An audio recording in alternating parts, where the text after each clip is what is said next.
Solo Leveling Season 2 ended last week at the time of this recording, and oh my god, you guys, was Solo Leveling Season 2 a banger. Like, just hear me out for a brief moment. This was insane. I did read the webtoon after finishing Season 1 because it was just so good. Like, I had to see what ended up happening, and there's a couple of different aspects within Solo Leveling Season 2 that was not in the series, that was in like the webtoon and the manga. So I highly recommend you go out and read the webtoon if you haven't already, just for the sake of like seeing the small little subtleties and the different battles that were extended a little bit further. Because if I'm remembering correctly, and there's going to be spoilers in this, just as an FYI, I just want to give you that as a heads up. So if you haven't watched or you don't want to hear something that you haven't read or seen, then click off this video right now. Otherwise, stay on and subscribe to the channel if you aren't already. So there was a battle that we saw within Biru on the Ant arc, like when they went to Jujutsu Island. I know it's not Jujutsu, but that's the one that we're going to go with. When they went to the battle, like we got to see Biru versus the strongest like S-ranked hunter from the Americas a little bit more in depth than just like he died right away. So I mean, that was something that was a little bit different. Just seeing overall like Jinwoo's his leveling up abilities and how much stronger he's gotten, and finally getting the recognition from like the S rank hunters was also just like amazing to see, because he finally got to spend some time with his mom. He finally got to like just kind of relax a little bit. He got recognized as an S rank hunter. Finally, he was able to beat Baru and the rest of the individuals on the island. He finally brought back one of the other S rank healers as well too. And seeing how the Tiger Guild leader was able to acknowledge him and like kind of like give him a plea was a really like refreshing take, because the first time that he ran into him, he was making a demand, whereas the next time it was like sincere condolences and being like, this isn't what the S rank healer would have wanted. This is something like he was making an honest plea for a friend, and being able to see that like the other S-rank hunters finally acknowledged and realized Jinwoo as being as powerful as he was, and how he would continually grow, because they were at their end's rope. They were at a place to where like they had nothing left, and then Jinwoo just magically appears out of thin air to be able to save the rest of the group, to be able to save the rest of the party. And that was something that I really, really appreciated within the series, because Jinwoo, even from season 1 to season 2, was the person that people like, they cut him out. They didn't think that he had much. Like, yeah, sure, they acknowledged him, but they saw him more as a hindrance than as a help. So seeing him level up and seeing how much stronger he got really changed everything, because even at the end of season 2, and I really liked how they changed the arcs, like even with season 1 where it finished and finalized, where it was him saying Arise and getting Icarus on his team, and then going into season 2 of him like with the Ice Elves and the whole trajectory that they had, to where like he ended up just walking into his own gate, and it ended up turning into a red gate, and then finalizing the season 2 there. It was really a powerful moment for me, because it's like they got all the places that they needed to get to. I was really glad and grateful that they didn't like finish the series of like, oh, we're just gonna end it right before he gets Baru. It's like, nah, bro, like finish the series where it needs to finish. Like, you don't have to go through this whole different like what Attack on Titan did. You don't have to do that whole thing with Solo Leveling. And I really am grateful and glad that they did the trajectories that they had done throughout the whole series. It was a really refreshing change of pace. The animation style, 10 out of 10, as you probably had noticed. Like, the battle with the top demon lord on tower on the 100th floor, that one was it was kind of mid. Like, it wasn't great, but like the battle between, I think it was better in the webtoon personally. But however, the battle between Baru and Jinwoo, that was incredible. Just watching them like throw punches after one another, and like testing the strengths, and then being like, okay, like I can't just punch him. Like, he was able to punch, like Baru was able to punch all the other S rank hunters and just like completely demolish them. But like when it came up to Jinwoo, it was like, nope. And then all of a sudden, like Jinwoo was able to like stand tall. And this is something that I guess I see within my own life, and I know that maybe some of you are familiar with it.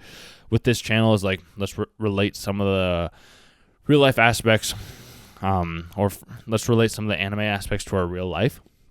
And this was just something that, like, seeing Jinwoo's strength and standing up to the strongest hero, the strongest, like, villain, and watching Baru, the Ant King, like, cower in fear and run away and try to escape this because he was anxious that he was going to lose when he was supposed to be the all-powerful. And then seeing Jinwoo come in and just, like, wipe the floor with him was really incredible and really cool. Maybe you're at that place in your life right now as well too, where like you just came in and you thought that there's this like big bad villain that was trying to defeat you, that was able to defeat everybody else, and then you just come in and you're like, no, you know what, I'm gonna stand here, I'm gonna stand tall, I'm gonna show you that like I'm not afraid of you, like I can win this battle. Because before, when Jin was originally leveling up, and this is things that I myself have done as well too, is like we put ourselves in these situations where the enemy is just slightly stronger than us, and then we're able to overcome that. Whereas like when finally we're fully leveled up to level 100, it's like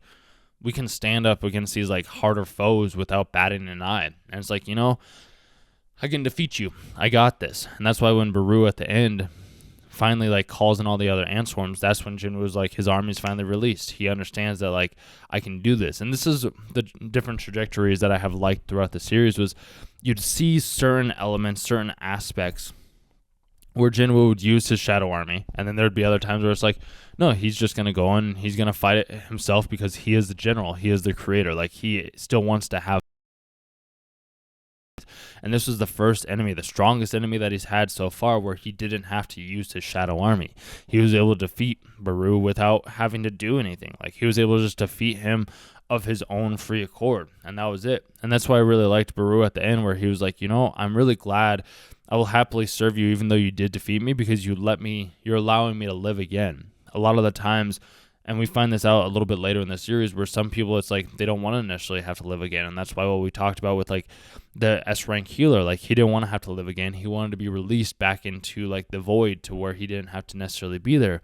Or at the same time, he did want to help out the hot woman to be able to have her live. Like he was a genuine person. He was calling to like be revived because he knew he was the only person that could save her at the time, because all the other potions and everything else didn't work. So it's just like there are genuine people that it's like, all right, we can release them. And then there's other people that are like, I want to continue living and fighting as your soldier, because it's something that is truly meaningful for me. It just really depends on the perspective that you end up taking with the person that you're with. Because if you're with a good person and if you're strong and if you want to continue fighting, then yeah, come back. If you aren't, then like let the person know.